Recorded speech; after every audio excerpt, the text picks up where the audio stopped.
जय हिंद बच्चों। आज हम बात करेंगे क्लास 10th का जो केमिस्ट्री का सेकंड लेसन है, अम्ल, क्षार और लवण। इसके पहले वीडियो में हमने बात की थी अम्लों और क्षारों के लक्षणों के बारे में, उनके रासायनिक गुणों के बारे में। आज की इसी वीडियो में हम देखेंगे कि एक लवण जो सोडियम क्लोराइड होता है, उस सोडियम क्लोराइड लवण का हम किस तरीके से उपयोग करके, उसका कच्चे पदार्थ के रूप में उपयोग करके हम किस तरीके से रासायनिक उत्पादों को बना सकते हैं और उन रासायनिक उत्पादों का हमारे लाइफ में क्या यूज होता है। तो आज हम सोडियम क्लोराइड का कहाँ कहाँ पे कच्चे माल के रूप में उपयोग करके नए रासायनिक पदार्थ बनाए जाते हैं उसको देखेंगे।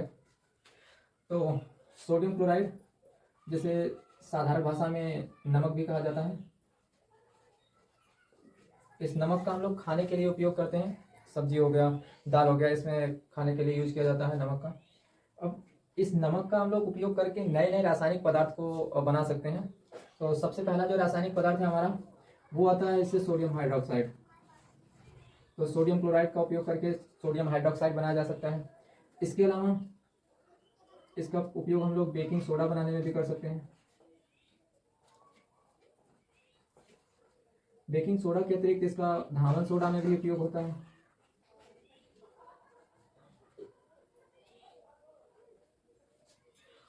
तो इस तरीके से देखेंगे कि कुछ रासायनिक उत्पाद बनाने में हमें कच्चे माल के रूप में, कच्चे पदार्थ के रूप में सोडियम क्लोराइड का उपयोग किया जाता है। तो सबसे पहले हम सीखेंगे। इसके अलावा इस चैप्टर में एक और चीज़ आता है, विरंजक चूर्ण।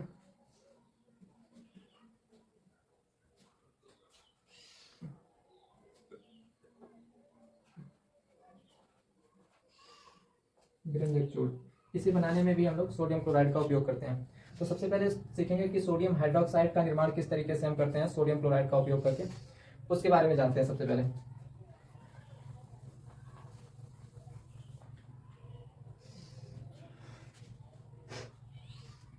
चलिए, इसके लिए एक रासायनिक उपकरण बनाया जाता है।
चलिए, तो ये एक उपकरण है। इस विद्युत उपकरण की मदद से इसमें ये दिखाया गया है कि सोडियम क्लोराइड को हम लोग जल के अंदर घोल देते हैं।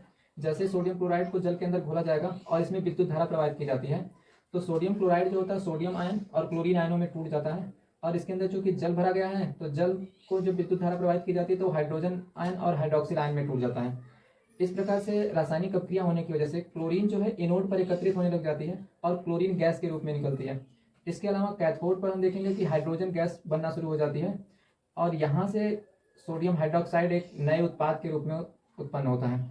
ये सोडियम और हाइड्रोक्सिल आयन आपस में जुड़ करके सोडियम हाइड्रोक्साइड का निर्माण करते हैं। ये रासायनिक अपक्रिया को कुछ इस तरीके से लिख सकते हैं कि सोडियम क्लोराइड और इसके साथ साथ जल, इनको मिलाकर के जब हम विद्युत प्रवाहित करते हैं, तो विद्युत धारा प्रवाहित करने पे यहाँ से sodium hydroxide plus chlorine gas और इसके साथ साथ हाइड्रोजन गैस का निर्माण होता है। अब इन्हें बैलेंस करने के लिए हम देख लेते हैं। सबसे पहले इधर क्लोरीन के 2 परमाणु हैं, तो इसे क्लोरीन को बैलेंस कर देंगे। अब यहाँ सोडियम के भी 2 परमाणु हो जा रहे हैं, तो इसको बैलेंस करने के लिए 2 से मल्टीप्लाई करवा लेंगे। और इसके साथ ही अब यहाँ पे देखें तो हाइड्रोजन 2 और यहाँ पे हाइड्रोजन 2 मिलकर के 4 हो चुका है, तो इसको भी मल्टीप्लाई करवा लेंगे 2 से। अब ये बैलेंस हो जाएगा। तो यहाँ हम देख रहे हैं कि सोडियम क्लोराइड के जलीय विलयन में अगर विद्युत धारा प्रवाहित की जाए, तो आपको 3 उत्पाद मिल रहे हैं, सोडियम हाइड्रोक्साइड, क्लोरीन और हाइड्रोजन। ये तीनों ही उत्पाद हमारे लिए बहुत उपयोगी होते हैं, बहुत सारे रासायनिक उत्पादों को बनाने में बहुत सारे हमारे जीवन में उपयोगी हो सकते हैं ये सब चीज़ें। जैसे हाइड्रोजन गैस जो यहाँ पे बनती है, इसका उपयोग हम लोग ईंधन के रूप में कर लेते हैं, ईंधन बना के रूप में भी किया जा सकता है। इस हाइड्रोजन गैस का उपयोग हम लोग अमोनिया गैस के निर्माण में भी करते हैं, जो हैबर विधि से अमोनिया गैस बनाई जाती है उसमें भी इसका निर्माण देखा जाता है। इसके अतिरिक्त जो क्लोरीन यहाँ से उत्पन्न होती है, इसका कई उत्पादों को बनाने में उपयोग किया जाता है। एक तो इस क्लोरीन गैस का निश्चेतक के रूप में उपयोग कर सकते हैं, दूसरा इसका विरंजक चूर्ण बनाने में यूज करते हैं, विरंजक चूर्ण बनाने में उपयोग कर सकते हैं। यहाँ से बनने वाला जो सोडियम हाइड्रोक्साइड है, इसका उपयोग हम लोग साबुन बनाने में, इसके अलावा अपमार्जक बनाने में, इस प्रकार की उत्पादों को बनाने में हम लोग इनका उपयोग करते हैं। तो ये सोडियम क्लोराइड का जो उपयोग हो रहा है यहाँ पर विद्युत धारा प्रवाहित करके, इस तरीके से इसमें 3 उत्पाद आपको मिलेंगे और तीनों उत्पाद बहुत ही काम के होते हैं हमारे लिए। अब इसी में से जो एक उत्पाद बना है क्लोरीन, इसका आगे हम लोग चल करके देखते हैं उपयोग क्या क्या किया जा सकता है। इस क्लोरीन का उपयोग हम लोग विरंजक चूर्ण बनाने में करते हैं।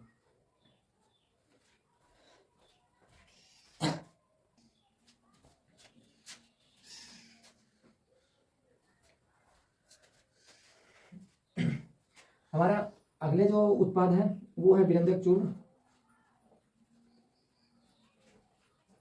अब इसके बारे में आपको जानना है कि विरंजक चूर्ण जो है उसका निर्माण कैसे करेंगे, उसका उपयोग कहाँ कहाँ पे किया जाता है और किस तरीके से उसे हम लोग बनाते हैं प्रयोगशाला में, ये देखते हैं। तो सबसे पहले विरंजक चूर्ण के निर्माण की जो विधि होती है, ऊपर हमने देखा था कि जब सोडियम हाइड्रोक्साइड का निर्माण हो रहा था तो इसमें बाई प्रोडक्ट के रूप में क्लोरीन का निर्माण हो रहा था। इसी क्लोरीन गैस को हम लोग कैल्शियम हाइड्रोक्साइड के साथ अपक्रिया करवाते हैं, यानी कैल्शियम हाइड्रोक्साइड, ये बूझा चूना होता है। शुष्क बूझे चूने पर अगर आप क्लोरीन की अपक्रिया करवाते हैं, ये क्लोरीन गैस अपक्रिया करके एक नया उत्पाद बनाएगी और उस उत्पाद का नाम होता है कैल्शियम हाइपोक्लोराइड, कह सकते हैं CaOCl2। इसे विरंजक चूर्ण कहा जाता है। इसके साथ साथ जल का निर्माण होगा। तो ये एक अभिक्रिया होगी जिसमें क्लोरीन और बूझा चूना जो होता है,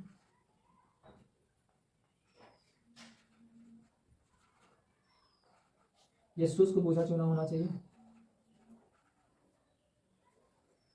सूखे बूझे चूने पर जब अभिक्रिया करवाई जाएगी क्लोरीन की तो ये विरंजक चूर्ण का निर्माण होता है। अब इसका उपयोग हम लोग कहाँ पे करते हैं ज़्यादातर, तो विरंजक चूर्ण का जो उपयोग होता है वो एक तो स्विमिंग पूल्स वगैरह में पानी को साफ करने में, जल को स्वच्छ करने के लिए,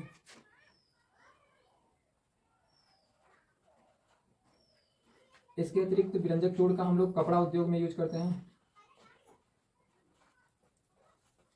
और कागज उद्योग में इसका यूज किया जाता है। और कागज उद्योग के साथ ही साथ जो हम लोग इसका उपयोग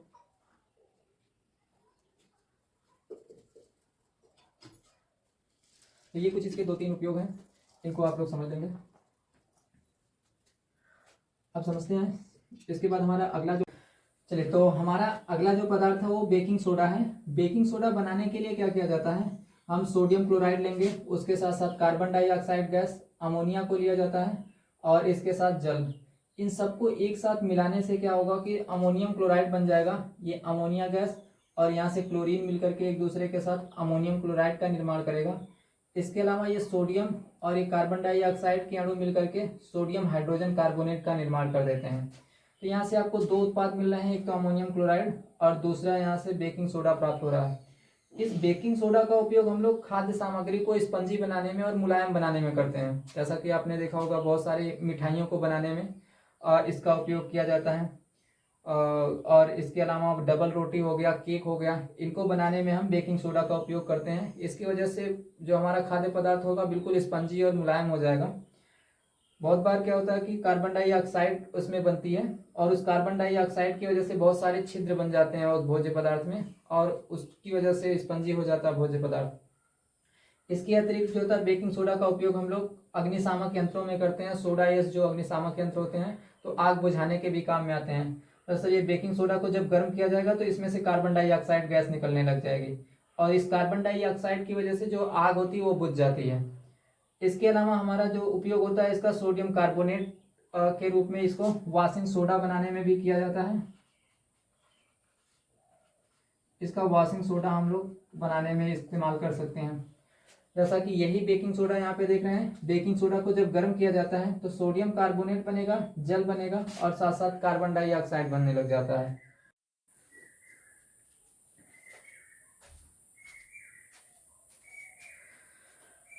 तो आगे देखते हैं हम, जब भी बेकिंग सोडा को गर्म किया जाता है तो बेकिंग सोडा को गर्म करने पे यहाँ पे क्या होगा कि सोडियम कार्बोनेट बन जाएगा, जल बनेगा और कार्बन डाइऑक्साइड बनता है। ये कार्बन डाइऑक्साइड जो होता है आग को बुझाने का काम कर सकता है, और अगर आपने भोज्य पदार्थ के अंदर डाल करके रखा है इसको तो उस भोज्य पदार्थ से कार्बन डाइऑक्साइड जब बाहर निकलती है तो उसमें छोटे छोटे होल्स बन जाएंगे, और वो होल्स की वजह से जो भोज्य पदार्थ होगा आपका स्पंजी हो जाएगा और बहुत मुलायम हो जाएगा। तो ये अभिक्रिया होती है इसके अंदर। इसके अतिरिक्त हमारा जो अगला पदार्थ है वो है धावन सोडा। धावन सोडा का जो निर्माण हम लोग करते हैं वो यहाँ पे डायरेक्टली बेकिंग सोडा से भी किया जा सकता है कि बेकिंग सोडा को आप सबसे पहले गर्म कर दीजिए, गर्म करेंगे तो यहाँ से प्राप्त हो जाएगा सोडियम कार्बोनेट। तो देखते हैं हमारा अगला जो पदार्थ है उपयोग उत्पाद है, हमारा अगला उत्पाद है जिप्सम। जिप्सम का रासायनिक सूत्र जो होगा कैल्शियम सल्फेट (2H2O) होता है, यानी कि कैल्शियम सल्फेट के अंदर 2 जल के मॉलिक्यूल मौजूद होते हैं। ये एक सफ़ेद रंग का चूर्ण होगा जो पाउडर के रूप में होता है। अब इस जिप्सम का उपयोग करके हम एक उत्पाद बनाते हैं प्लास्टर ऑफ पेरिस। इस प्लास्टर ऑफ पेरिस का उपयोग कहाँ पे किया जाएगा कि ये जिप्सम है, इसमें जल के 2 अणु हैं। अगर इसे हम लोग 373 केल्विन ताप पर गर्म कर दें तो गर्म करने पर एक उत्पाद बनेगा आपका कैल्शियम सल्फेट, और इसमें जो जल के 2 अणु थे इसमें से केवल जल के आधे अणु रह जाते हैं, यानी 1/2 H2O, और साथ साथ इसके जल के जो 3/2 अणु होंगे वो अलग हो जाएंगे। अब ये जो आपका पदार्थ बन गया है इसको बोला जाता है प्लास्टर ऑफ पेरिस।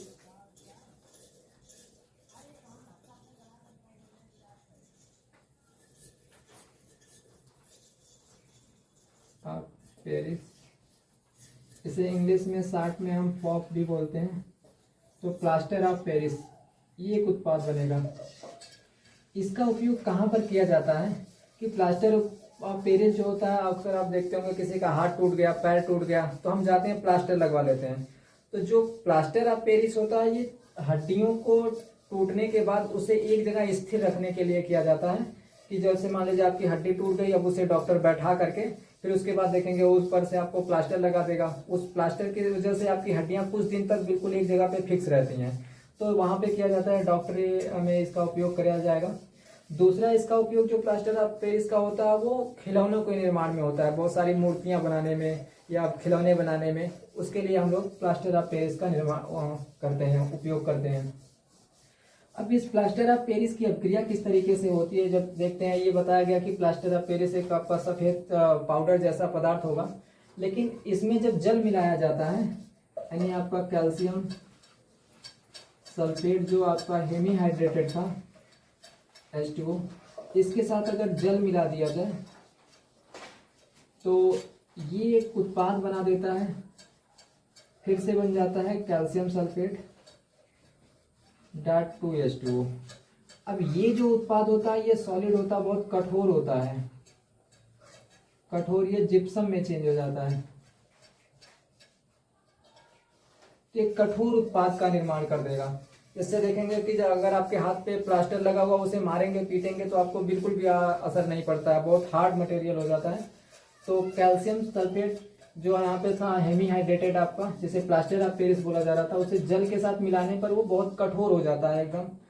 और यहाँ पे आपका जिप्सम था, तो जिप्सम का उपयोग करके हम लोगों ने प्लास्टर ऑफ पेरिस बना लिया।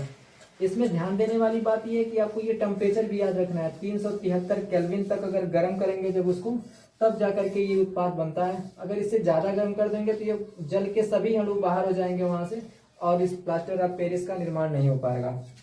तो ये आपको ध्यान में रख लेना है। तो इस तरीके से आज की वीडियो में हमने देखा कि बेकिंग सोडा किस तरीके से बनाते हैं, विरंजक चूर्ण का निर्माण किस तरीके से किया जाएगा, उसके साथ साथ कि धामन सोडा कैसे बनता है, आपका प्लास्टर ऑफ पेरिस किस तरीके से निर्माण किया जाएगा और इनका उपयोग कहाँ पे किया जाता है, इन चीज़ों को हमने सीखा। इन सभी उत्पादों का एग्जाम में आप देखेंगे तो बनाने की विधियां और उनके उपयोग अक्सर पूछ लिए जाते हैं, तो आपको इन सभी को रिवाइज करना है और एक ही बार में बार बार उसको प्रैक्टिस करके सीख लेना है। तो हम अगली वीडियो में फिर से मिलेंगे, तब तक के लिए जय हिंद।